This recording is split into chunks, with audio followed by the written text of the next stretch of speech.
tem coisas que é melhor nem falar. É melhor só ser assim mesmo, falar numa boa, falar com classe e deixa as pessoas tirarem as suas conclusões, né? Estamos aqui despertando mentes.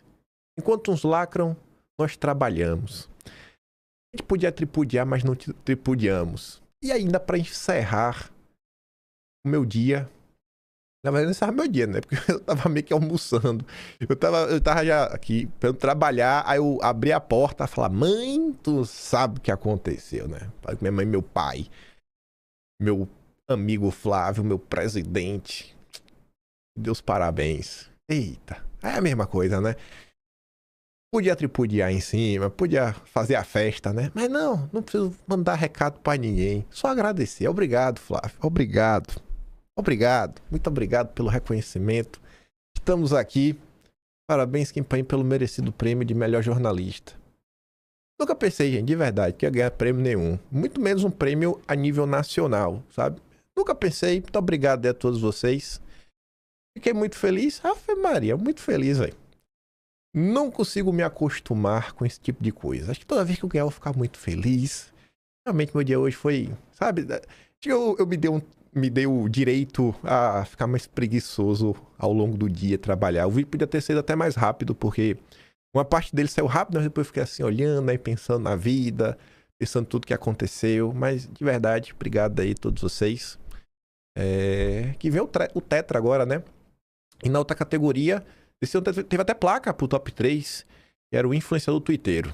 Falei pro Peter Jordan fazer campanha pra mim, não fez. Eu falei, pô, mano, tá de sacanagem comigo, né? Mas tudo bem. Desde o início eu falei, eu só quero esse prêmio aqui, os outros aí pode ganhar, votam pro pessoal da direita, tudo mais. E cá estamos nós, tricampeão, e não se esqueça que esse ano vai ter de novo e vamos para o Tetra. Eu já não entro na primeira fase, que aí é os café com leite. A gente ganhou, a gente já tá classificado normalmente já pro vamos ver, a partir das oitavas de final. Mas vamos lá, vamos falar sobre o nosso querido Paquito, sobre os três poderes, sobre a imprensa. Estava eu passando pelas redes sociais e aqui eu comecei a ver aquelas coisas que chamavam a minha atenção. Falar, velho, são as coisas, são as qualidades, né? Não sou bom em tudo, não sou o que fala melhor, é melhor dicção, gaguejo direto. Corre quando eu fico nervoso, coçando meu nariz. Mas eu sou bom de perceber o feeling e algumas mudanças de vento, principalmente na imprensa. Porque eu leio essa porcaria todo dia, tenho uma memória muito boa. Isso eu tenho.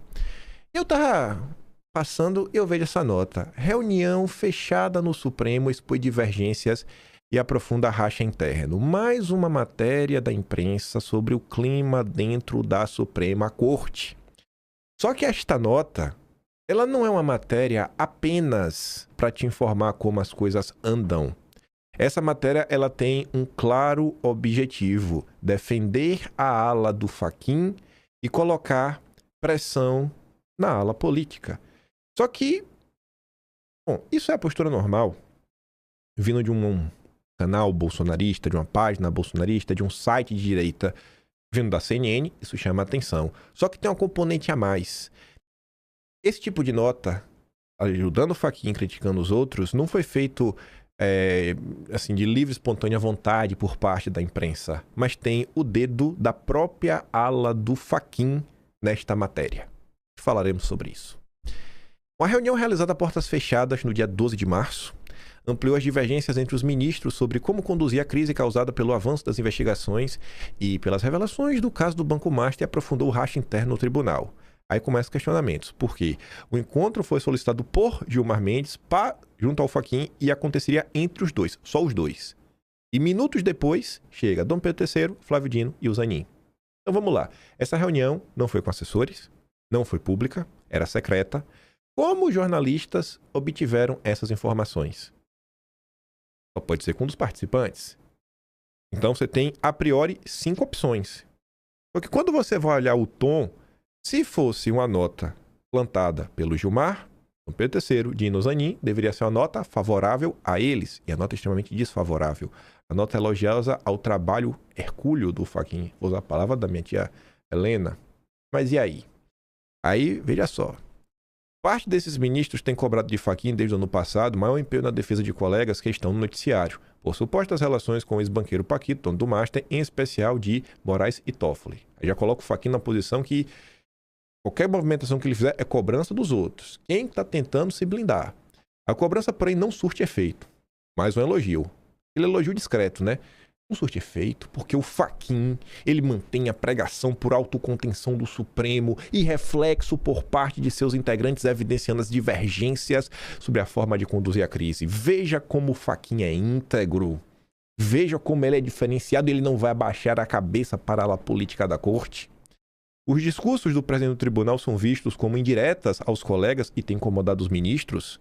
2 dias antes da reunião, Fachin afirmou, durante o evento, que o saudável distanciamento dos magistrados entre as partes envolvidas e os interesses em disputa é condição essencial para garantir justiça social. 4 dias após o encontro, o Fachin disse que o tribunal deve buscar autocontenção e que a Constituição Federal não pode ser usada como um cardápio de argumentos disponíveis para defender qualquer decisão ou tese de interesse. Na reunião do dia 12, os ministros reforçaram um pedido antigo para que Fachin lidere o movimento no tribunal, para dar uma resposta à crise em nome de todos os ministros. A avaliação que cabe ao presidente coordenar as pautas do tribunal e não apostar em uma pauta individual. Uma referência ao Código de Ética, principal proposta da presidência de Fachin. E aí coloca que Moraes, Gilmar e Toffoli já se manifestaram publicamente contra a implementação da proposta definida pelo Fachin. Então até que só tem críticas à ala política, e o Fachin tem, e que essa é a postura do Fachin tentar ter um código de ética, vem sendo rechaçada, 1000 argumentos contra. O Fachin é maravilhoso. Dia após a reunião, ministros que participaram do encontro, aí vem essa turminha da CNN para queimar, seguir queimando os ministros opositores ao Fachin. Eles tomaram decisões que representaram reveses aos deputados e senadores que defendem o avanço das investigações sobre o Master e sobre as eventuais relações de ministros com o Vorcaro. Na própria quarta, Zanin rejeitou um pedido do Hollenberg para obrigar a Câmara a instalar a CPI do Banco Master. Uma semana depois, Gilmar anulou a decisão da CPI do crime organizado, que aprovou a quebra dos sigilos fiscal e bancário do Fundo Arlim, que comprou participação no resort da família de Toffoli. No mesmo dia, Flávio Dino determinou que, em um prazo de 5 dias, o senador Carlos Viana, presidente da CPMI, que tem promovido uma ofensiva sobre o Master, prestasse esclarecimentos sobre possíveis irregularidades na indicação de emendas parlamentares. Vê que a CNN dá reforço, ó. Ele tem promovido uma ofensiva sobre o Master e o Flávio Dino foi para cima dele. Buscando contornar o isolamento na defesa da implementação de um código de ética e diante da pressão de uma ala do tribunal, aí vem ele, o super-herói Fachin, procura outros colegas para tentar aliviar o desgaste de imagem causado pela crise do Master. Fachin articulou com ministros da segunda turma para que o julgamento sobre a prisão do Paquito chegasse rapidamente a um resultado. A costura do Fachin com os ministros surtiu efeito e o colegiado formou maioria para referendar a decisão de Mendonça e manter a prisão do banqueiro em 47 minutos. Apesar de não integrar nenhuma das duas turmas, Fachin procurou ministros do colegiado para pedir que votassem o mais breve possível. Olha como Fachin é proativo. O presidente buscava com isso atenuar o desgaste do tribunal e evitar que houvesse especulações durante uma semana sobre o que o colegiado decidiria. Claramente, uma nota favorável a Fachin e, assim, é crível, né?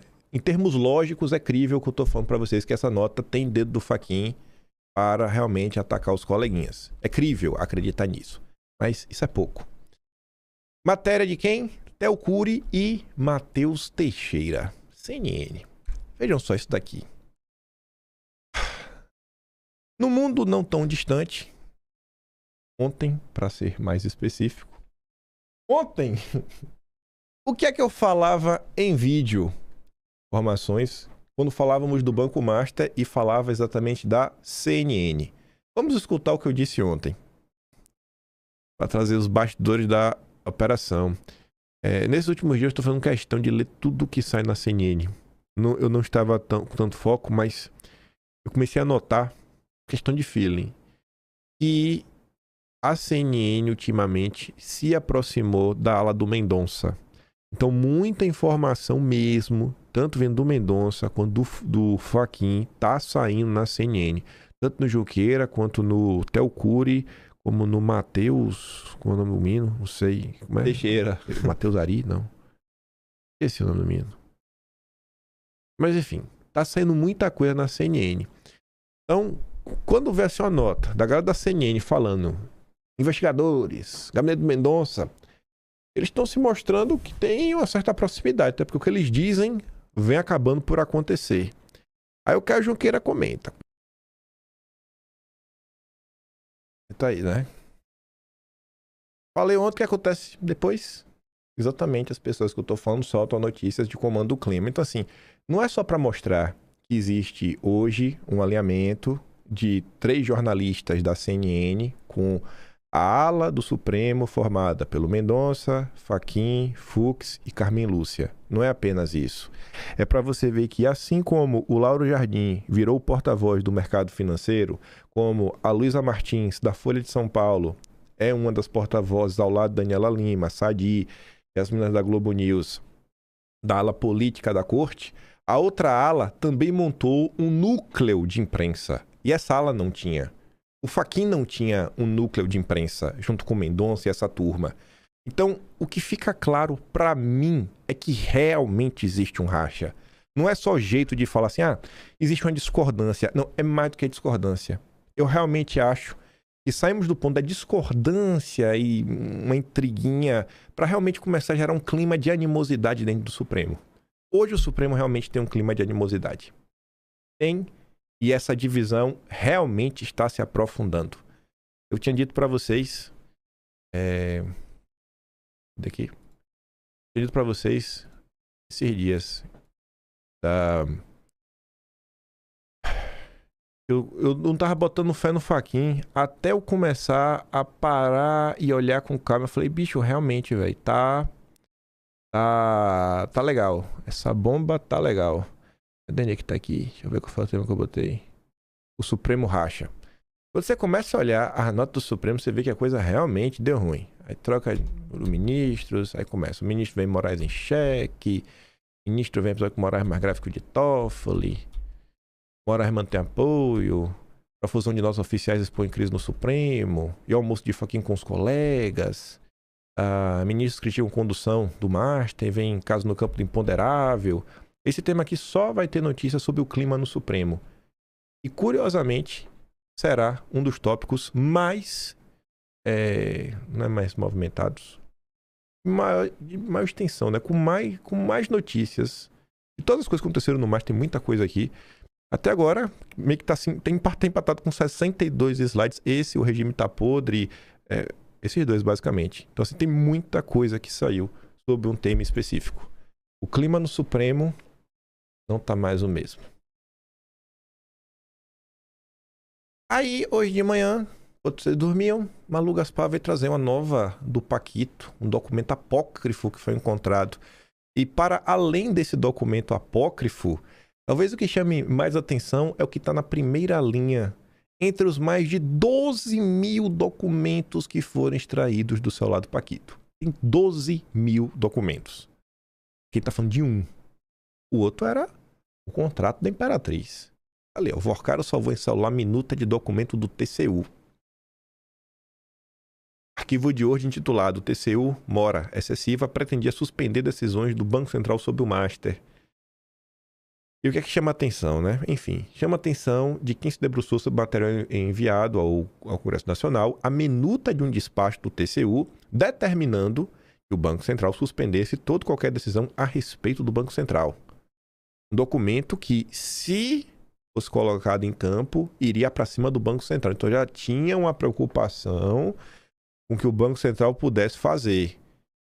E se está um documento pronto do TCU, mas que não entrou em campo, é como, sei lá, o Paquito acreditava que o TCU podia jogar ao lado dele. E quem que ia determinar esse documento? O amigo dele? Ia dar o despacho pronto só pro cara assinar? Paquito.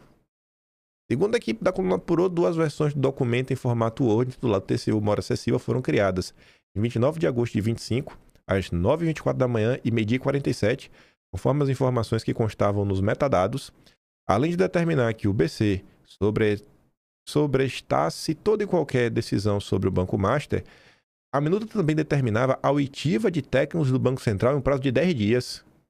Já imaginou se alguém assina esse documento? Então, assim, a gente brinca com o Banco Central independente, não é independente. Tem gente mandando no Banco Central. Será que então que até o TCU, o Tribunal de Contas da União, já foi capturado? Não é mais uma instituição de Estado, mas uma instituição que pode servir a interesses privados? Lobby? Rapaz, o documento é apócrifo, ou seja, não tem autor nem assinatura. Você não sabe quem fez esse documento. Não foi o Paquito que fez, né? E aí você não sabe se foi algum advogado dele, se foi o próprio TCU, se foi o Paquito. Quem fez esse documento? Pedido de quem? Quem receberia esse documento? Não se sabe se Paquito a recebeu ou se enviou a alguém. À época, o relator do caso, no TCU, já era Jonathan de Jesus, que chegou ao TCU recentemente. E o TCU, algumas indicações vêm do Legislativo, né? Os deputados se juntam e escolhem o nome. Aí foi a escolha do Centrão. Ele é meio amigo do Ciro Nogueira, Jonathan de Jesus. A Malu Gaspar até fala nessa nota. E decidiu na última terça suspender o processo que mira a atuação do Banco Central no processo até a conclusão das investigações do caso. Naquele momento, porém, Jonathan já tinha rejeitado uma representação do Ministério Público junto ao TCU para investigar possíveis omissões do Banco Central na fiscalização das operações do Master e eventuais irregularidades no negócio com o BRB. Que coisa, viu? Então, fica só, assim, já é mais uma coisa que a Polícia Federal não tem respostas. A Polícia Federal não tem respostas sobre o que Paquito recebeu ao perguntar e aí conseguiu bloquear e nas mensagens anteriores. Sabe o que Paquito mandou, mas não sabe o que ele recebeu. Então, talvez seja um ponto que o Paquito possa ajudar na sua delação. Aqui é outro ponto, né? E aí, Paquito, como é que foi isso aqui? A delação talvez possa atingir alguns tribunais superiores. Alguns, né? Não só o Supremo, talvez o TCU também. Que coisa. Aí o Mário Sabino vai nos dar a nossa deixa para falar de Bolsonaro. E Ratinho Júnior o quê, rapaz? O que interessa é a delação do Paquito, concorda? Quem quer saber de Ratinho Júnior? Nunca nem teve chance de levar nada. Vou continuar no assunto político mais palpitante, a delação do Paquito, sem perder tempo com a desistência do Ratinho Júnior, né, da candidatura presidencial ou com seu eventual substituto, Caiado Dardo Leite dessa terceira via, Augusto Freguês. No roteiro da delação do Paquito, a ser seguido pelos investigadores, está o pedido que Dom Pedro III teria feito ao presidente do Banco Central, Gabriel Galípolo, para que fosse aprovada a venda do Master para o Banco Regional de Brasília, o BRB. Ele vai relembrar vários fatos e vai colocar uma tese na mesa. Já seria inconcebível que o ministro do Supremo fizesse gestões junto à autoridade monetária para ajudar um banco em dificuldades, mas o episódio aponta para algo muito maior. Sabe-se hoje que o banco que Dom Pedro III tentava salvar é responsável por fraudes que resultaram em um rombo de mais de 50 bilhões no sistema financeiro, banco este que assinou o contrato de impensáveis 129 milhões com o escritório de advocacia da mulher de Dom Pedro III. Recapitular é viver. Quem deu a notícia em dezembro foi a infatigável Malu Gaspar. De acordo com ela, houve ao menos 4 contatos entre Dom Pedro III e Galípolo em julho do ano passado, 3 por telefone, 1 presencial. Na conversa presencial, o ministro teria dito que gostava de Paquito e afirmado que o Master era combatido por estar tomando espaço dos grandes bancos. Na sequência, relatou a jornalista, Dom Pedro III teria pedido que o BC aprovasse um negócio com o BRB, que tinha sido anunciado em março, mas estava pendente de autorização da autarquia. Naquele momento, já se sabia em Brasília que havia um racha entre diretores do Banco Central sobre decretar ou não a intervenção no Master. Galípolo, então, teria respondido a Dom Pedro III que o BC havia descoberto fraudes no repasse de 12,2 bilhões em créditos do Master para o BRB. E aí, diante da informação, segundo os relatos, o ministro teria reconhecido que se a fraude ficasse comprovada, o negócio não teria mesmo como ser aprovado, escreveu Malu Gaspar na época. Aí que vai.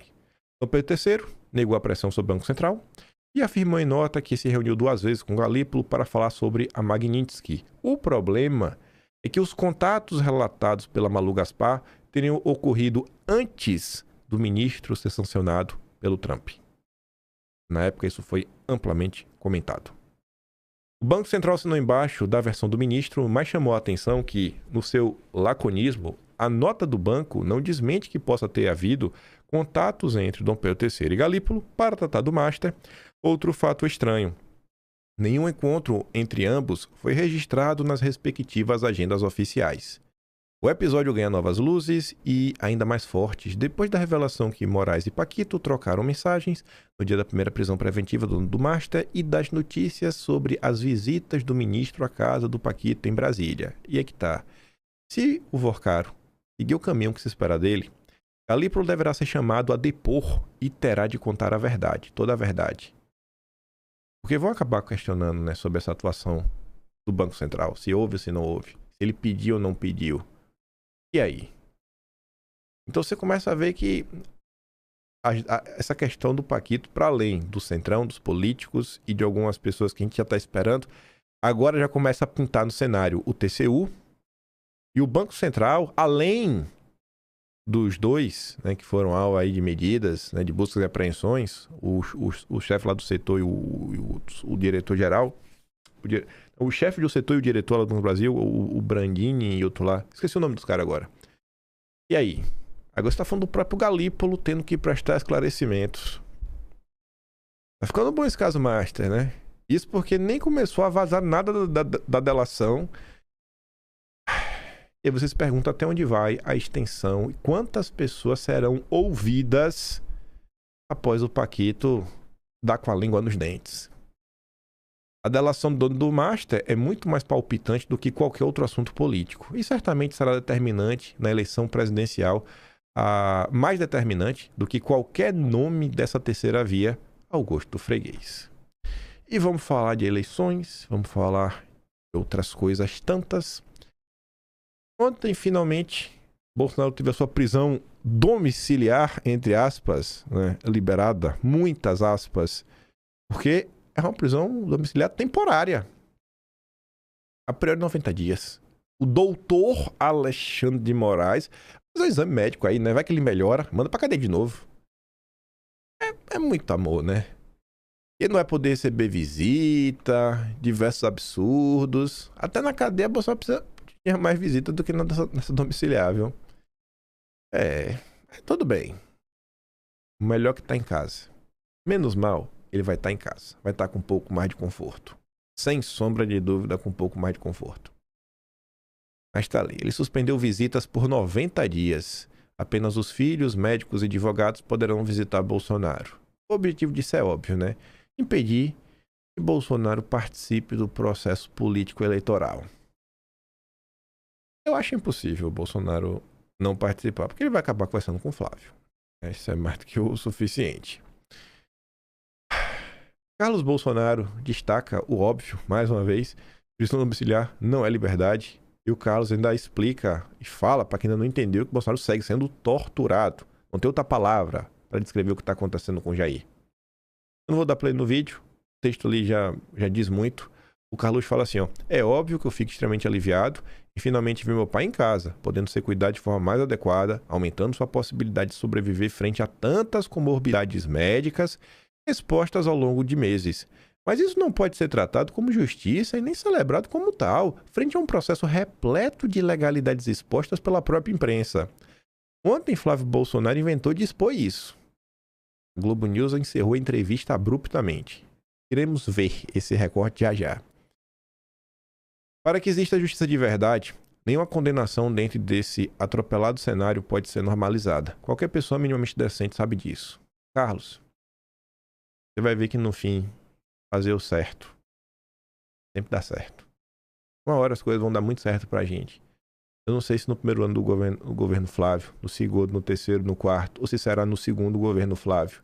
Mas em algum momento, Carlos, pode ter certeza que vai ser instaurada nesse país uma comissão da verdade. Porque a anistia já vai ter.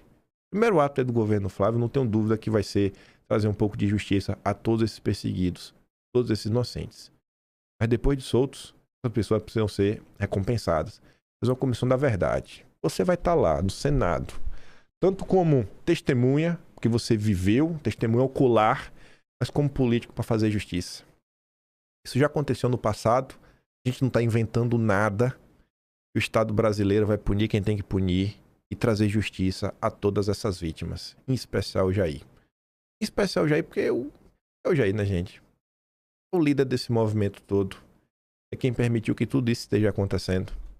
Canalizou todas essas forças.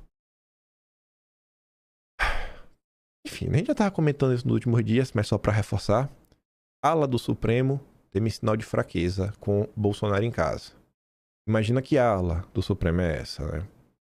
Que ala é essa? Será que é o Fachin que está preocupado com isso? Será que é o Mendonça que está preocupado com isso? Ou será que é Alexandre de Moraes, Gilmar Mendes, Toffoli, Flávio Dino, Zanin, Flávio Dino? Se alguém tava com dúvidas, Thomas Trauma. Não é... Ele até pode ser jornalista, mas a forma certa de escrever Thomas Trauma é Thomas Trauma, vírgula, ex-ministro da Dilma e ex-assessor de Palocci, vírgula, diz que prisão domiciliar a Bolsonaro mostra Moraes politicamente enfraquecido.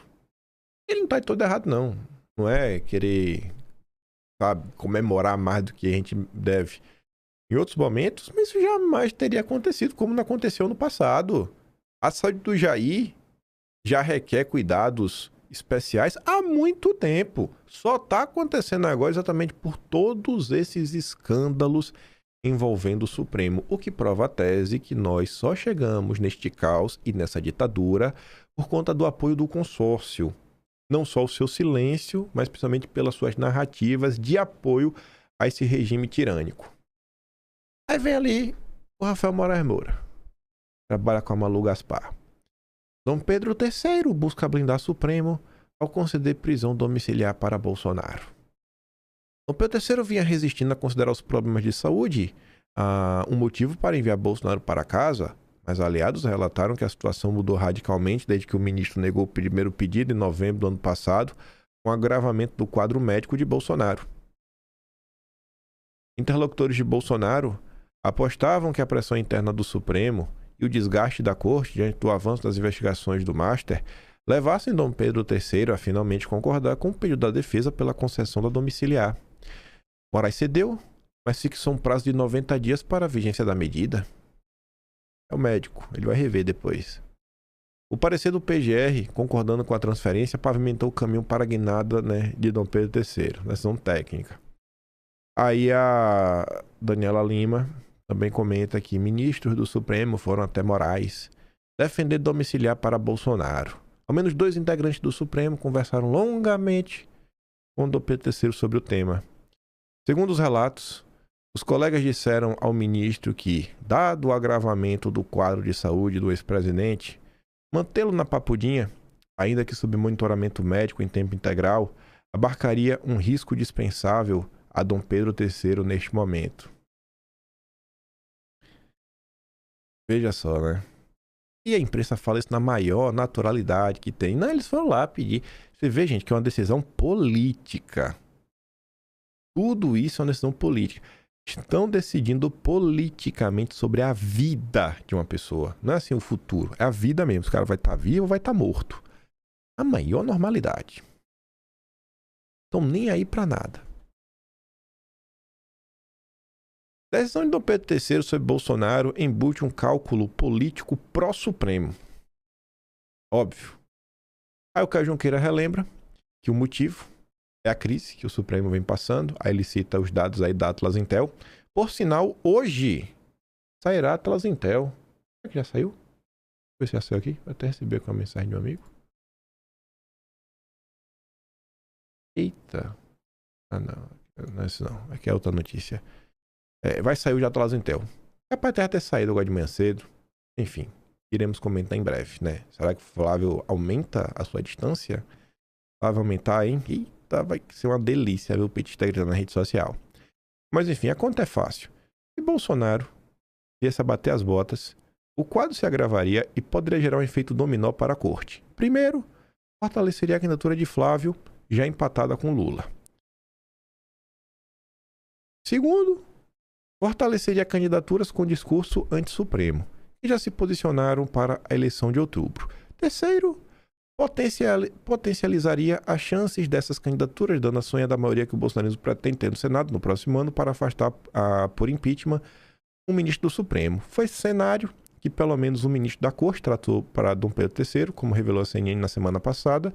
Dom Pedro III cedeu, algo raro na atuação do ministro no que se refere a Bolsonaro e ao bolsonarismo. Pois é. Veja que é mais de um jornalista, de mais de um portal da imprensa falando. Ele cedeu por conta do momento que o país vive.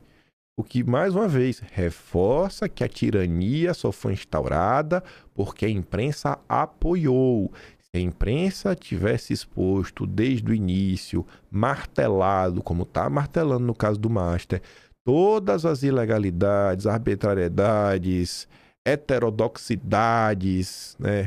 Qual outra palavra que apareceu nas últimas horas? Exoticidades, né? De exóticos, como é? Todas as coisas exóticas. A gente não estava vivendo essa tirania. William Vac também comenta o óbvio. A decisão para Bolsonaro ir para casa foi política. E para tentar blindar o Supremo e reduzir a temperatura. Mas o Supremo não vai conseguir afastar a crise com isso. Porque a crise não tem mais controle. Não é sobre Bolsonaro. A crise não foi junto de Bolsonaro tratar-se em casa. O problema do Supremo agora não é mais o que fazer com Bolsonaro. O problema hoje para o Supremo é o que fazer dentro do próprio Supremo. O tribunal vai votar em plenário se manter ou não a liminar do Mendonça. Falei ontem, né? Mendoncinha jogou demais. Pegou um balde de bosta e colocou lá dentro. E aí? Vocês vão querer meter a mão nisso daí? Ou vai jogar fora? Vai dar descarga? Se for prorrogada essa CPI, a medida fragiliza tremendamente o Batoré, dado o envolvimento de auxiliares próximos no próprio escândalo. E Batoré é considerado importante aliado político pela ala do Supremo em torno de Dom Pedro III, porque o Batoré se recusa em levar adiante pedidos de impeachment de ministros e também da CPI do Master. E aí? E se eles votarem para prejudicar, eles prejudicam o Batoré. Se eles não votarem, aí vai passar o recibo que, mais uma vez, o Supremo age para blindar o Master. Só que não é o Supremo, porque vai ter que colocar as digitais. Aí volta para o que falamos no início do vídeo, o racha. O Fachin já acelerou, já colocou na pauta, agora na quinta-feira. O Fachin vai votar para continuar a CPI. O Mendonça também, o Fux já vai ser aquela gritaria. E aí?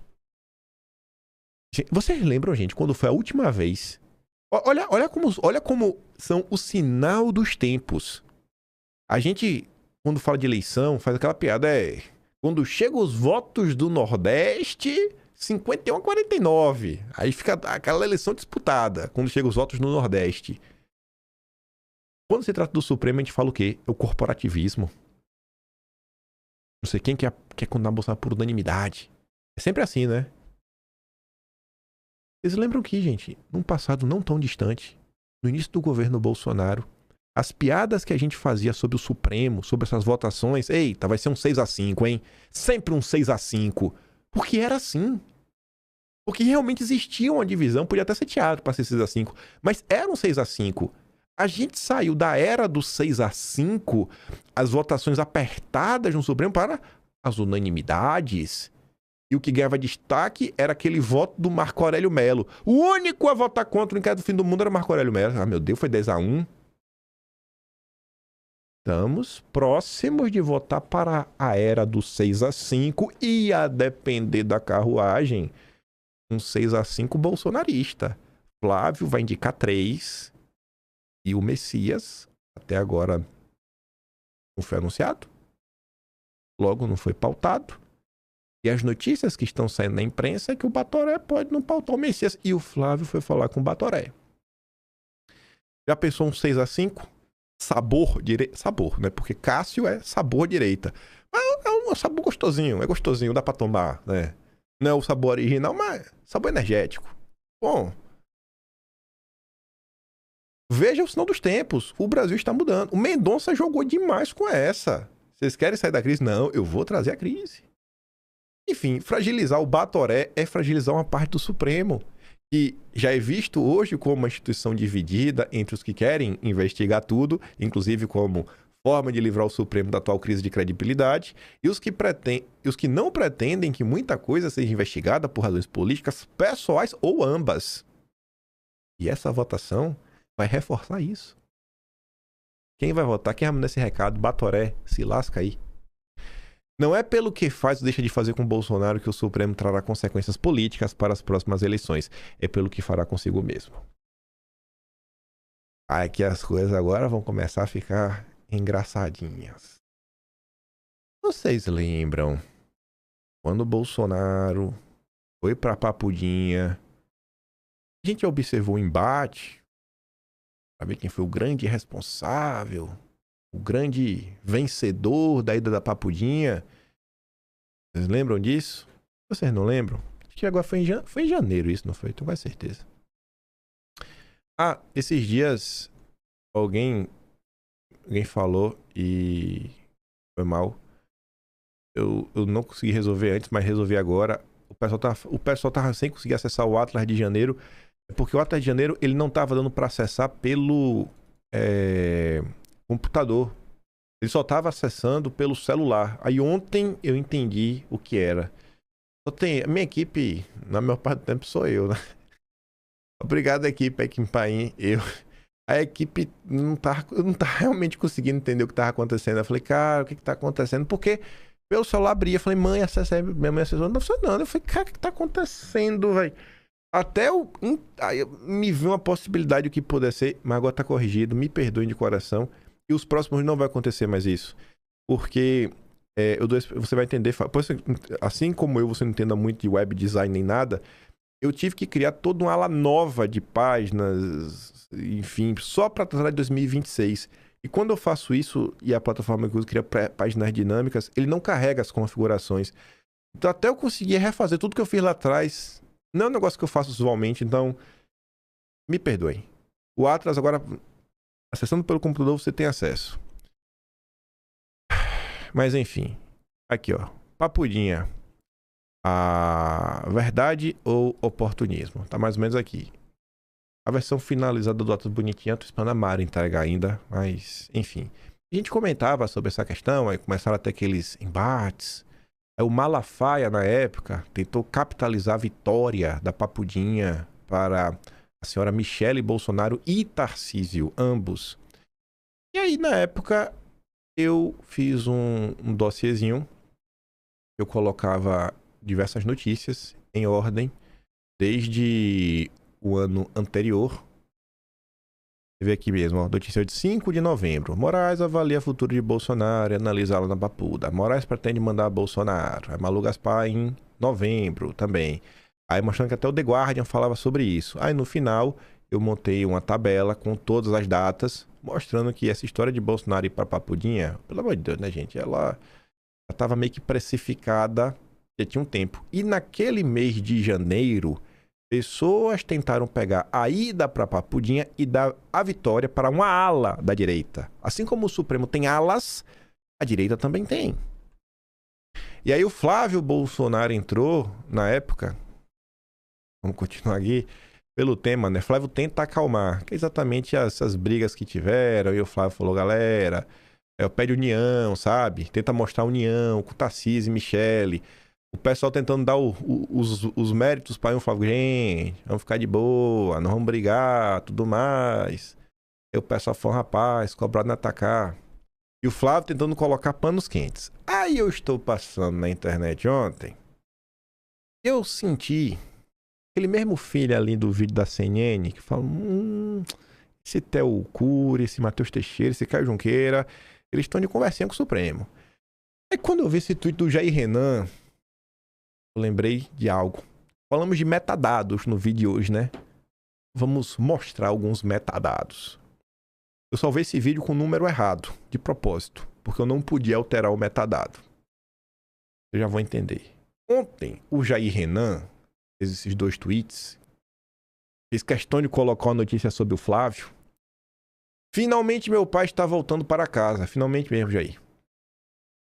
Foi uma agonia sem fim ver ele passando por tudo isso, longe de mim, com a saúde debilitada, mas agora o sentimento é de um alívio gigante. Ter o meu velho perto de novo, em segurança e onde ele merece estar. É o que eu mais queria. Valeu demais a todo mundo que não parou de rezar e dar uma força um minuto sequer. É um passo muito importante e eu sigo firme ao lado dele. Aí depois ele reforça. Importante destacar também a atuação do meu irmão Flávio nessa mediação que foi fundamental para o pedido ser aceito. Se tem uma coisa que chama minha atenção é que os Bolsonaros, eles não são assim de ficar elogiando muito um aos outros porque fica parecendo, sabe? Ah, é do clubinho, tá se autoelogiando, sabe? Um irmão elogiado tá se autoelogiando. Eles não são muito de fazer isso. Quando eu vejo eles fazer isso, normalmente tem algo a mais. Normalmente tem algo a mais. Por Renan tá falando que... Tendo que relembrar, velho, o papel do Flávio, tem algo a mais. E aí tem algumas coisas que reforçam essa minha percepção. Primeiro, Globo, Metrópolis. Ambos os portais destacam o papel do Flávio. Fazem questão de destacar o papel do Flávio. Poxa, e o Jair Renan também, né? Fica assim... O encontro do Flávio com o imperador já tinha sido o gesto determinante para o imperador repensar sobre a domiciliar. Conversa com Flávio, Dom Pedro III diz entender a relação de pai com o filho. Tá ali, né? Quando durou 20 minutos, tudo mais... Flávio passou a expor a situação de saúde do pai, afirmou que ele não pode dormir sozinho, que o quadro de pneumonia foi grave, que haveria risco de vida. De acordo com pessoas que acompanharam o relato, Dom Pedro III respondeu dizendo que entende a relação entre pai e filho, especialmente em casos de figuras públicas expostas. E depois o Paulo Capelli, que é um cara que cobre a direita no Metrópolis, Capelinha, gente boa, nosso. Gesto de Flávio a Dom Pedro III ajuda a situação de Bolsonaro. Tava ali, ó. Esses dois elementos levaram Dom Pedro III a solicitar um parecer da PGR sobre a possibilidade de prisão domiciliar ao ex-presidente. É o quê? O gesto de Flávio, ao fazer o pedido pessoalmente, foi visto por Dom Pedro III como um sinal de deferência institucional. Pô, Flávio foi lá pedir. Aí, vamos falar de metadado? Eu salvei o vídeo hoje, dá até para mostrar aqui para vocês, com o número 2300. Tá aqui meio pequeno. Mas tá aqui, ó. 2342.2. Então tá 23.422. Por quê? Porque o vídeo, originalmente, o 2342, eu já tinha esse arquivo no meu computador. Porque normalmente eu sempre deixo o arquivo do vídeo seguinte meio que já pronto. Deixa eu fazer assim, ó. Ó, até pra mostrar pra vocês aqui, ó. Vou deixar aqui, ó, pra vocês verem, ó. Tá fechado aqui o PowerPoint, não tem nada aberto. Nada aberto. Aí eu deixo salvo por quê? Porque tem muita notícia que eu sei que não vai dar tempo de comentar em vídeo. E quando eu falo pra você, gente, tem coisa que eu não falo em vídeo, mas vai parar no Atlas. Então já tá aqui, ó. Se você olhar aqui, ó, 25 de março, eu como eu tô na hora do Brasil, 7h29 da manhã, você vê que o vídeo sai quase na hora de ir pro ar. O 2342 tá pequeno, mas a última vez que eu modifiquei, dia 24 de março, ontem, às 6h36 da manhã. Desde ontem, 6h36 da manhã, eu não abro, assim, eu não modifico esse documento. Posso até clicar aqui, ó. Cadê? Mostrar mais opções, propriedades. Aí tá ali, ó. Criado, 1º de janeiro, pra você ver. Esse arquivo, ele nunca é usado, né? Eu pego sempre arquivo, eu renomeio ele. Normalmente eu copio o número, altero ele para 2043, porque esse arquivo ele fica salvo. Até para não me perder nos números. Coisa interna minha. Então, e você vê que o tamanho dele é maior do que os outros, porque tem muita notícia aqui. E uma notícia passada. Então, tem muita coisa aqui do Boulos que a gente não comentou, que teve esses dias. Esse vídeo do Mário Frias é bom, falando aí da turma que aloprou. Coisa do Messias, que a gente tá sem comentar há alguns dias também. Aí tem muita coisa do Lulinha. Aí começa, ó. Todas aquelas notas do Lulinha que saiu agora em março. Já separei muita coisa. A gente não comentou nada no vídeo, então tá tudo aqui.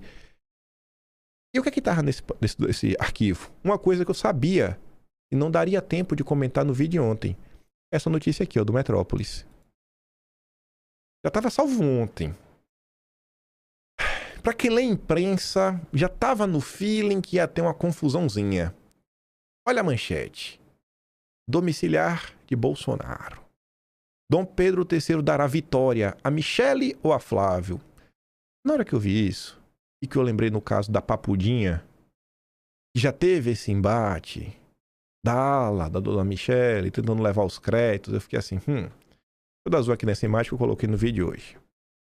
Aí quando eu vi o Jair Renan precisando reforçar que a vitória era do Flávio, aí eu já fiquei ainda mais assim, né? Falei, o que é que o Gadelha falava?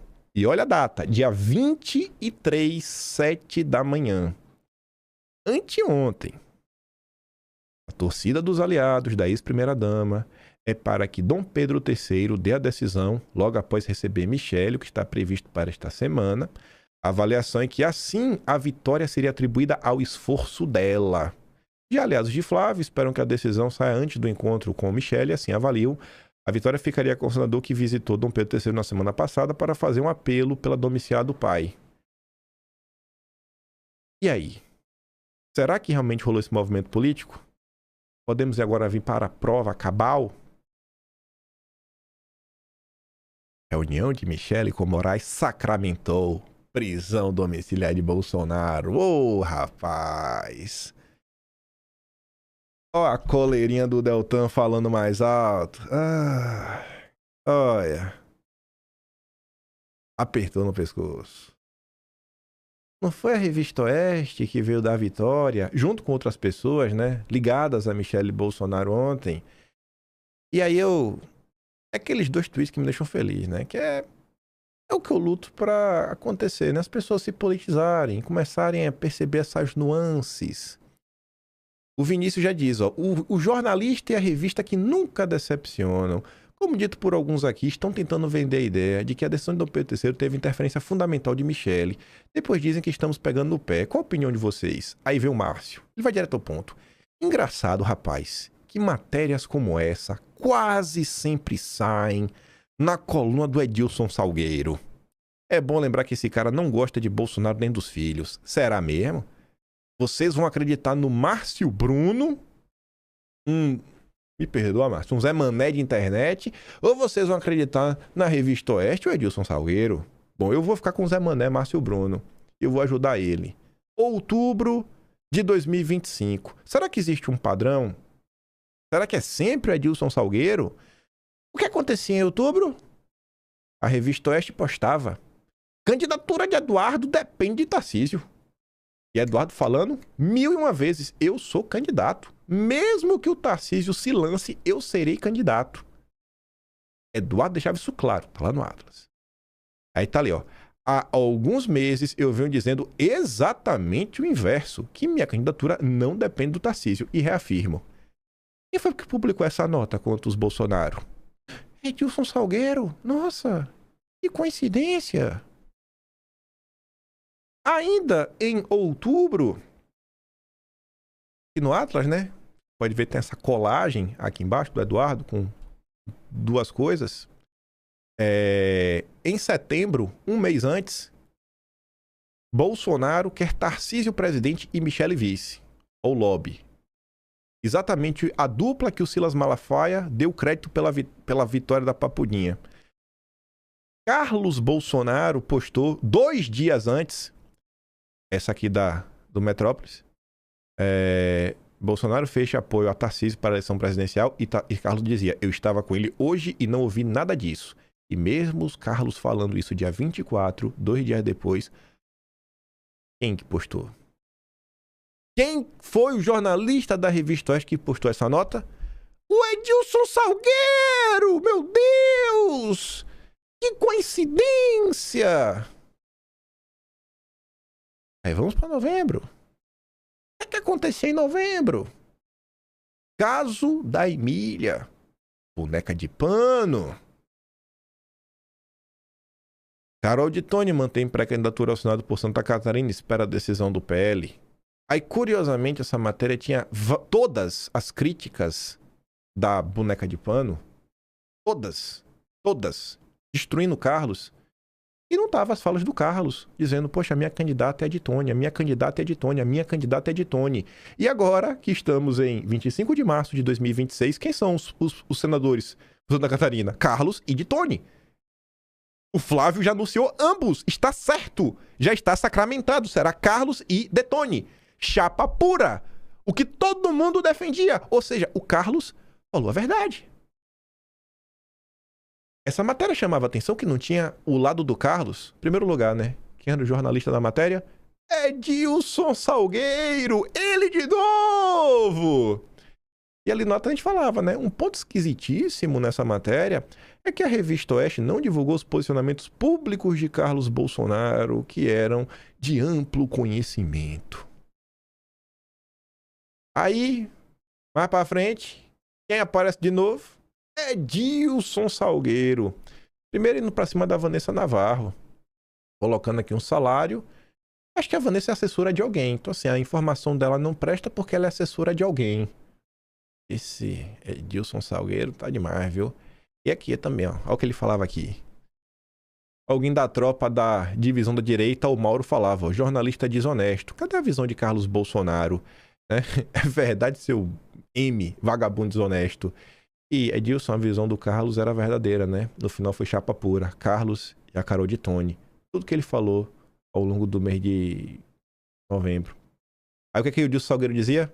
Olha, Kim Paim, um dos seus vídeos com relações grosseiras sobre mim inflama esse tipo de gente. Você sabe exatamente o que está fazendo, assim como seus colegas. Eu sei, eu tô te desmascarando. Eu estou te desmascarando, minha cadelinha do Deltan. É isso que eu estou fazendo. E olha aqui como as coisas envelhecem bem. Olha a tabelinha. É Edilson Salgueiro com Tobias Panqueca. Deixa eu ver se eu dei zoom nisso aqui. Dei. Silvio, tem as mesmas informações. Seu trabalho é primoroso porque se ampara mais em fato do que em pitaco. Tobias Panqueca é o rei do pitaco. Ele erra e erra de novo.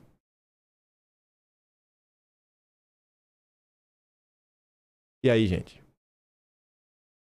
Se fosse o caso só da Papudinha, ok, mas na Papudinha, de novo agora, na domiciliar, as mesmas pessoas envolvidas, que são as mesmas pessoas envolvidas na boneca de pano, quanto o Eduardo. Eu enxergo um padrão. Eu sou bom de enxergar padrões, sabe? Sou bom nisso, cara. Eu jogo videogame desde 3 anos de idade. Desde 1994. Sou bom nisso, cara. Posso ser ruim em outras coisas. Mas eu te peguei, Salgueiro. Vamos lá que tem mais coisa ainda. Vou só dar play aqui no relógio da CNN. O vídeo hoje vai ficar meio longo, já percebi. Eu quero falar do restante, que eu ainda quero fazer essa questão da misoginia. Assunto polêmico de ontem. É uma Michelle que não se alinhou completamente aos filhos de Bolsonaro, que tem divergências, às vezes, inclusive, escancaradas com Carlos, com Eduardo, com o próprio Flávio Bolsonaro, e que agora pode estar 24 horas por dia ao lado do Bolsonaro, que, por sua vez, emitirá os comandos para os seus comandados, para a sua tropa, inclusive para os filhos, ou seja, aumenta o seu poder de influência junto à direita, e consegue costurar, também se liberar mais para essa agenda de comício, de eleições, de pré-campanha. E ela tem ali uma agenda que também é própria, não é do Bolsonaro propriamente. Ela tenta eleger a sua bancada feminina, as suas representantes da direita no Distrito Federal, no Rio de Janeiro, em São Paulo, ela tem candidatas próprias. Então, é uma Michelle que potencialmente cresce nos próximos meses em relação a uma Michelle se tivesse ali o Bolsonaro preso na Papudinha. A Michelle cresce como articuladora da campanha? Eu não vejo, eu acho que a campanha do Bolsonaro, do Flávio, ela está muito bem estruturada. Eu não vou dizer que é uma tutela, né? Mas ela tem ali algumas cabeças no entorno, no qual eu destaco o Rogério Marinho, que é o coordenador do programa de governo, que é um operador político, já foi ministro, enfim. Ele está muito bem cercado de nomes, vamos dizer assim, de peso no campo político da direita e na formulação de programas, sem estar no mérito da qualidade dos programas. Mas ele se cercou de gente experiente. Ele não tem essa experiência, né? Esse estofo, ele tem o sobrenome. Então eu vejo esse pessoal articulando muito bem. Os profissionais? Sim, os profissionais da política ajudando, e o próprio pai também, porque o pai toma a decisão do Flávio e essa decisão é criticada em dezembro, né? Os caciques, o centrão, que o erro, todo mundo ficou incomodado quando que o Bolsonaro escolhe o filho, e tá aí, o filho cresceu, empatou com o Lula, né? Se bobear, algumas pesquisas já o colocam na frente, foi uma decisão aceitada do Bolsonaro do ponto de vista de estratégia. Então é o pai, Rogério Marinho, tem os outros todos ali que ajudam nessa articulação. Eu não vejo a Michelle como uma grande articuladora, eu vejo ela como alguém jovem, então ela dialoga com o público jovem, ela dialoga com os evangélicos, sobretudo, né? Principalmente. A força. E a gente tá falando de um terço do eleitorado, mas não como uma grande articuladora política, assim, a ponto de descambar tal. Agora, eu acho que o Daniel tem um ponto, porque assim, a decisão do Jair Bolsonaro por Flávio Bolsonaro foi tomada sem a participação dela, porque as visitas eram feitas de forma separadas. Então, o Flávio Bolsonaro estava sozinho com Jair Bolsonaro quando ele sai da prisão e anuncia que o pai o escolheu. Tanto que foi um barata voa naqueles dias, porque a gente esperando a Michelle ir lá e ouvir dele. Agora a situação é diferente, porque tanto os filhos quanto ela vão ter o mesmo acesso o tempo inteiro. Aliás, quem vai estar mais do lado dele é a própria Michelle. Então, acho que é uma coisa que a gente vai ter que entender aí como é que ela vai se posicionar, porque ela nunca apoiou o Flávio abertamente, ela acabou acatando uma outra decisão. Sim. Mas eu acho que essa composição agora de estar todo mundo junto lá na frente dele pode mudar um pouco a esfera de poder que ela terá. A política nunca apoiou a Michelle. Não é uma coisa do Eduardo, do Carlos, do Flávio. Os políticos ali do Centrão, eles nunca viram, e sempre os relatos são de que alguém que não conseguiria, né, não sei até que ponto tem misoginia aí, enfim, mas que não conseguiria conduzir um processo político como uma eleição presidencial. E o Flávio, queira ou não, já foi deputado estadual, é senador e teria esse caminho. E a rigor, o que alimenta muito a candidatura do Flávio, acima de tudo, é uma avaliação do governo Lula e um alinhamento do governo Lula com outro poder que está aí mais queimado que tudo, que é o Supremo Tribunal Federal. Gente, a diferença que você tem agora é uma Michelle que não é uma profissional experimentada da política, 24 horas por dia, como disse a Thaís, com a capacidade de ficar ali no ouvido do Bolsonaro, dizendo, vai por aqui, vai por lá, isso aqui tá errado. E essa capacidade de influência agora só vai aumentar.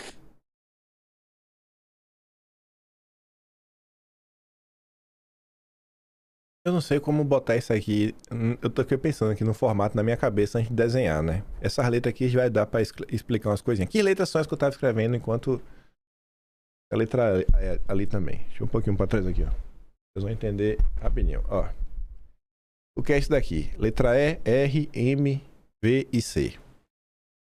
O governo Bolsonaro tinha ala liberal, lavajatista, centrão, ala ideológica, ala dos militares, dos concursados. Só que a gente fala em 6 alas. Fora as subdivisões dessas alas. Os militares não eram 100% unidos. Tinham alas diferentes. Enfim. O governo Flávio, que ainda não começou, já tem as suas alas. Eu já vejo 5 alas nesse presente momento. Você tem a ala do Eduardo, por isso que ali é a letra E. Você tem a ala do Rogério Marinho, a letra R. Você tem a ala da Michelle. Você tem a ala do Valdemar. Você tem a ala do Centrão. Porque o Centrão vai ter algum espaço. É impossível não ter nenhum tipo de espaço. Ainda poderia colocar outros grupos que vão estar, talvez, não sei se chega a ser um grupo, vai estar dentro de outro, é um grupo, mas enfim. Eu tentei trazer isso aqui de uma forma para a distância entre as letras tentar representar alguma coisa. Então, por exemplo, Eduardo, ele tá mais próximo do Rogério Marinho do que do Valdemar, e mais próximo do Rogério Marinho do que do Centrão, e mais próximo do Rogério Marinho do que o grupo da Michelle. Talvez sejam antagônicos, não sei se chegam a ser antagônicos. O grupo da Michelle está muito mais perto do grupo do Valdemar do que do grupo do Eduardo. Muito mais perto do grupo do Valdemar do que do grupo do Eduardo. E é o grupo da Michelle? Michelle, Tarcísio, Silas Malafaia, Nicolas, Sóstenes, Damares, Rosana Vale e mais algumas pessoas. Ela tem um grupo político dela. Que é o grupo do Eduardo? Sei lá os nomes deles. O grupo político do Rogério Marinho tem os nomes deles. O Rogério Marinho também tem muito acesso ao mercado. O grupo do Valdemar é o Pele Raiz, que não necessariamente é o Centrão. Então, assim, eu não consigo entender qual a dificuldade de olhar para uma coisa dessa, só entender que existem alas diferentes e, de boa, não precisam se matar e ser inimigos. Mas essa disputa, gente, existe, vai existir, porque foi assim no governo Bolsonaro, será assim no governo Flávio. A Faria Lima, com todas essas notas, cobrando, sabe, a nomeação para o Ministério da Fazenda e o plano de governo, não é à toa. E a Faria Lima não vai ter espaço, é impossível barrar essas pessoas. Então, o que vocês estão vendo agora é só mais uma movimentação de disputa política por espaço, cargo, gente se dando a cotovelada. E, obviamente, desses grupos aqui, o que eu mais trabalho para ter algum tipo de destaque e mais espaço é o grupo do Eduardo. É o grupo mais ideológico. Esse é o grupo que eu quero ver ter mais espaço no governo. É o grupo que mais vai ter espaço? Eu acho que não. Mas é o que eu quero. Vai? Acho muito difícil. Primeiro que eu não acho que Eduardo tem gente para nomear para todos os cargos importantes. Não tem. Não tem. Simplesmente não tem. Segundo porque, cara, não só ter os nomes, mas ter a força. Mas o grupo que eu apoio é o grupo do Eduardo. A ala mais ideológica. Que não necessariamente existe uma única ala ideológica. Michele lança a bancada de aliadas para o Senado e trabalha pelo apoio de Bolsonaro e do PL. 21 de março de 26, agora. Aí você vai olhar os nomes, dentre eles está a Rosana Vale. Vocês lembram de um dia desses que Eduardo Bolsonaro fez uma live? Ele abre a rede social da Rosana Vale e fala, pô, não tem nada aqui comentando, né, da Magnitsky, né, Jair. Ela deveria estar falando um pouco mais de anistia. Será que Eduardo escolhe abrir a postagem da Rosana Vale de forma aleatória? A dona Michele Bolsonaro chegou a brigar com o André Fernandes, que meio que vai indicar o pai para Senado. Ela tem a Priscila Costa. Existe uma disputa, gente. Coisa mais normal do mundo. Não pode falar que existe uma disputa, dividir a direita, só de falar que existe a disputa. Não tem que estar falando que tá certo, tem que estar errado. Só deixo claro o meu posicionamento. Vou sempre estar apoiando o grupo do Eduardo. A imprensa relata, pô, ela sendo criticada aí, né, pela falta de empenho em relação à eleição do Flávio.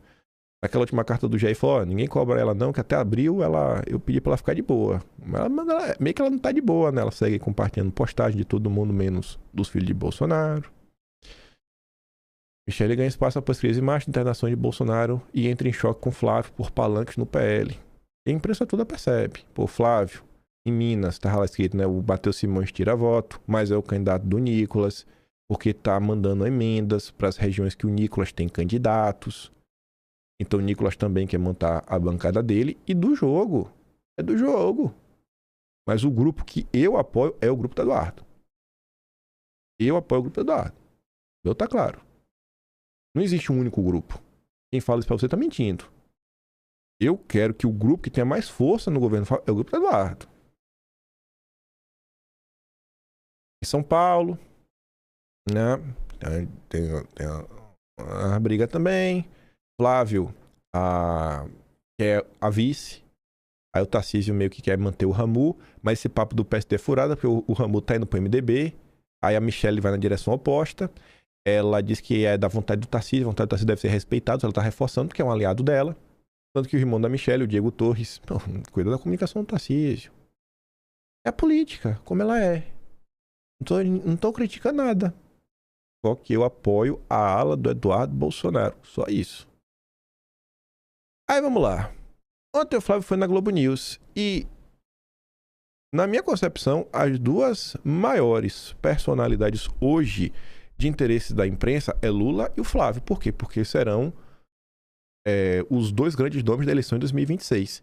Eu não consigo compreender nenhum grupo de TV que cancele abruptamente, no meio da entrevista, o papo, tanto com Lula quanto com Flávio Bolsonaro. Pô, você tá falando com um possível futuro presidente, você pode apertar, fazer 1001 perguntas.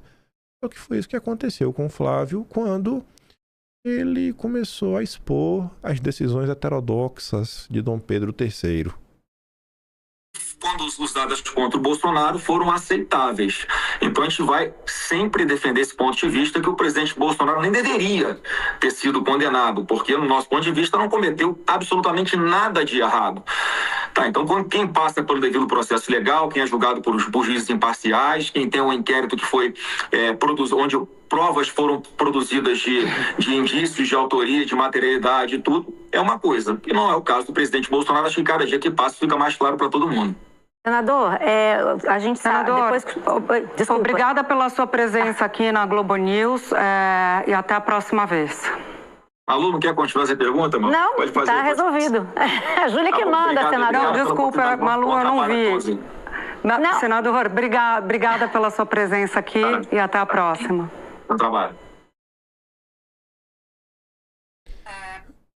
Aí o Rubens, ele compartilha aqui um post do Cláudio Dantas que tá certíssimo. Só pode criticar Moraes no caso Master. Todos esses editoriais, eles sempre fazem isso, né? Não é porque Moraes foi o herói contra o golpismo, né? Que ele pode fazer o que ele quiser no caso Master. Mas sempre lembro que ele foi o herói no golpismo, que Bolsonaro é um golpista. Porque não é porque estão tentando consertar o Supremo que eles vão deixar que Bolsonaro, né, seja inocentado. A luta do regime é sempre contra os representantes antissistema. Mas óbvio. O pessoal comenta, né? Cara, só pode criticar no caso Master. É quase uma ordem do sistema, né? Globo, Estadão, Folha, MBL, até esquerdistas estão criticando o PT, mas só no caso Master. Eles têm o maior cuidado de não criticar ele no caso Bolsonaro. Eles precisam desesperadamente que separem as duas coisas. Mostrando o clima do Flávio. Viago sobe o tom e Thiago Suman vai às lágrimas com memória da gestão Bolsonaro. Como é que tá o ânimo da esquerda com a vitória de Bolsonaro, né? O turma tá quase chorando de desespero, vendo o Flávio em vias de se eleger. Mas vamos lá. Ontem, o Senado aprovou por unanimidade. Ninguém votou contra. Tiveram senadores que se ausentaram. Por N razões. E foi 67-0. O Senado aprova projeto que torna misoginia crime equivalente ao de racismo. É mais uma lei autoritária, tirânica, que reduz a liberdade do brasileiro. E por óbvio eu sou contra. Até porque no vídeo de ontem eu trouxe uma postagem do Eduardo Bolsonaro criticando essa questão. É duro. Significa que acabou? Não. O projeto agora vai para a Câmara dos Deputados, onde a turma da direita falou que vai trabalhar para impedir que essa coisa avance. E fé em Deus aí, a turma da direita vai fazer sua parte. Mas repito, 67-0. Você colocou ali imagens de todo mundo que votou e, enfim, todo mundo basicamente votou sim. Poucos da direita se ausentaram, todo mundo votou sim, todo mundo sem exceção. A Edson que fala assim, ó, senadores que estavam ausentes e aqueles que votaram a favor do projeto que criminaliza a misoginia, diante de certos projetos, é preciso explicar os problemas que orbitam a agenda woke e não ceder à pressão. Praticamente todos os senadores do nosso campo, incluindo o Flávio, falharam e votaram sim para essa aberração. Pois é. Até o Flávio também votou sim. E aí, gente, que tá o que eu quero comentar sobre esse tema é o seguinte. Eu sou totalmente contra esse projeto. Eu acho um absurdo ter votado a favor. Só que eu sei diferenciar as coisas e eu, mais do que isso, mesmo que eu não saiba diferenciar, eu consigo entender que, cara, eu não consigo crer que o Flávio, ele é verdadeiramente a favor dessa pauta. Quando eu vejo algo assim, eu tenho a mais plena convicção que tem alguma explicação. A explicação pode ser, assim, horrível. Eu posso falar, cara, eu discordo completamente da tua ideia. Mas eu não acho que você é um desgraçado e agora eu vou fazer campanha contra o Flávio Bolsonaro. Por exemplo, todos vocês sabem que eu não aprovo de jeito nenhum essa aliança com o Moro e com o Deltan. Não porque Moro e Deltan são críticos do bolsonarismo, ou porque eles defendem ideias opostas ao que eu defendo. Eles defendem o que eu defendo. Mas porque eles fizeram ações que vão para além do campo da legalidade. O caso do depoimento forjado, para mim, é talvez a pior aberração do judiciário brasileiro. Porque nem Alexandre de Moraes chegou a forjar um depoimento. Ele mandou usar da criatividade, mas não foi um depoimento. Porque assim, ó, você usar da criatividade, por mais que você saiba como é que funciona o Supremo, em tese, você ainda pode se defender do parecer, da ideia lá, do relatório criativo. Você ainda pode defender do relatório criativo. Agora, como você se defende do seu próprio depoimento? Porque você não falou o que está lá no depoimento. O depoimento foi forjado, mas está com o teu nome. Então, assim, são coisas que aconteceram, sabe? Que eu falei, cara, como assim, bicho? Como é que as pessoas varrem isso para debaixo da pessoa? Que é crime, sabe? Articular apoio dos Soros. Olha, se a gente trazer aqui o Pedro Abramovay para perto, né, que gerencia o Dia das ONGs, que é o cara do Soros, atual vice-presidente global do Open Society Foundation. Então, assim, são coisas absurdas. Não são críticas. Não foram críticas. Aí o outro incrimina Bolsonaro, aí faz isso, aí apronta, vazamentos seletivos. Eu falo, cara, não dá, velho. Mas eu olho assim pro Flávio e falo, cara, não tem como acontecer uma coisa dessa. E não é porque eu discordo do Flávio nesse ponto que eu vou fazer campanha contra o Flávio. Você fazer uma campanha para todo mundo. Em todo lugar que eu for, vou fazer questão de destacar por que Flávio é a nossa solução. As pessoas que eu for falar no privado, vou explicar por que Flávio é a nossa solução. Mas o que é que eu vejo nas redes sociais? Aí vocês entendem, né, esse papinho e a turminha da União da Direita. Pois bem, senhorita Fernanda Salles, e vive pregando a união da direita. Lá, eu acho que no primeiro momento vale a pena cobrar o Flávio por alguma explicação, que eu acho que deve ter, porque normalmente com o Bolsonaro sempre tinha uma explicação. Eu duvido que o Flávio seja uma pessoa má. Você pode até discordar da decisão, mas não assim, não, eu vou fazer isso aqui de proposta para laçar com o pessoal. Eu duvido que o Flávio fez isso. Mas como é que tá jogada essa turma, não? Flávio e Damares votam a favor do projeto, que pode levar até 5 anos, né? Homem acusado de ofender mulheres. Beleza, velho, eles votaram sim, mas outras 65 pessoas também, tipo o Eduardo Girão do Partido Novo. Eu não falo do Girão, Fernando da Salles. O Flávio é o presidente, né? É bom desgastar só a imagem dele. Aí você vê, né?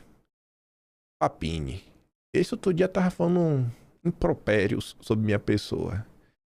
PQP 1000 vezes, tudo mais, bababá, pipipi. Se acontecer segundo turno entre Flávio, Bolsonaro e Lula, nem sairei de casa pra votar. Assim, velho. Tu quer me falar que Flávio e Lula são iguais? Flávio, o presidente que você pode xingá-lo à vontade. Ele não vai mandar a polícia na tua casa. Ele não vai te censurar. Ele não vai mandar projetos, sei lá, criminalizando a polícia e coisas do gênero. Ele não vai querer se aliar ao Maduro. Eu não consigo compreender, assim... Sério? Você vai anular o voto? Você vai igualar? Cadê a união da direita? Pior que um merda desses, estou falando do Flávio, deve ter orgulho dessa merda. Assim como seu pai tem orgulho de ser o presidente que mais aprovou leis feministas. Essa é a turma que prega a união da direita. Aí você vê aqui, ó. O esposo da doutora. Esposo da doutora. A doutora exilada. Que foi perseguida pelo judiciário brasileiro. O mais assustador é que não houve um FDP de um senador sedizente, conservador, e tivesse consciência do perigo de um projeto de lei como esse do crime de misoginia. Até aqui, ok. Simplesmente não houve ninguém que atentasse para o que ele de fato representa, cerceamento do espaço para a liberdade de expressão, que vai sendo eliminado aos poucos, aos pedaços. Quando esses imbecis se derem conta, não haverá mais saída. Até aqui eu concordo. Pode sentar a porrada, irmão. Eu sou a favor da crítica, né? Eu sou a favor da liberdade de expressão, não vocês. Só que essa é a turma que prega a união da direita. E não pode criticar porque temos que ajudar o Flávio. Aí o Jorge Santos pergunta, aí se inclui o filho do Bolsonaro? A bosta, né? Votou a favor o canalha. Pronto. Eu não chamo o Fábio de canalha, não, velho. Se existir alguma possibilidade de eu votar no seu, não no meu amigo Flávio, essa possibilidade se esvaiu hoje. Aí o Rubens comenta, doutor, eu entendo, porém temos um mal bem maior nessa parada toda. O PT, o mal é igual. A mulher do cara tá exilada, a doutora. Mas pro cara é a mesma coisa. O Brasil passou 20 anos refém da dupla PT-PSDB e está a 8 refém da dupla PT-Bolsonaro. É muito azar. Pronto. Olha aquele papinho da polarização, né? O bolsopetismo. O Brasil tem que se ver livre. Essa é a turma que prega a união da direita. Aí ele. Se você tem medo de ser acusado de misógino pelo PSOL e pela Globo, então vai fazer qualquer coisa da vida, mesmo sem o senador. Um do Flávio, Constantino? Então, assim, isso aí. Meu grande ponto é o seguinte: eu consigo tecer 1001 críticas a diversos absurdos, mas em nenhum momento eu vou questionar que o Flávio é o meu presidente. Mas de jeito nenhum, só se for maluco de propagar pra alguém anular o voto diante do Lula. Vocês estão loucos da cabeça, velho. Ainda que o Flávio tenha votado de propósito, assim, não, eu vou votar porque eu sou a favor disso daqui. Ainda que o Flávio tenha votado a favor disso daí, ele ainda é melhor do que Lula, assim, anos-luz, que não dá pra comparar um com o outro. Vocês são loucos da cabeça, velho. Vocês falam tanto da união da direita e vocês querem destruir a candidatura do Flávio. Esses caras são loucos, velho. Tinha muito mais coisa pra comentar, mas aqui já é o suficiente. Então aí, eu espero de verdade que agora chegou na Câmara, os deputados lutem contra esse projeto. Fazer isso, né? Vamos consertar o problema. Agora, pregar voto nulo, pô. Voto nulo, vai anular o voto. Falar que não presta nem pra ser senador. Tá de brincadeira, ficar dando indiretinha. Ficar de indiretinha? Não dá, né? Não dá. Aí eu tenho que dividir a direita entre os apoiadores do Flávio e a galera, né, das indiretinhas. Eu fico por aqui. Vou mandar os vídeos que eu dei play lá no Telegram. Se gosta do meu trabalhinho, quiser ajudar um pouco mais, passar meu do canal, tem um Tony Valeu, tem um Patreon na descrição. E tem o Atlas brasileiro, que tá agora 100% funcional, kimpaim.com.br. Muito obrigado pelo tricampeonato do iBest. Hoje estou aqui, né?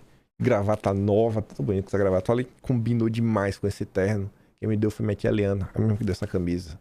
Obrigado, minha tia. Mandou várias guloseimas também. A maioria que tá comendo é Saori, né? Tô sem comer doce esses tempos. Tô quase abrindo a sessão.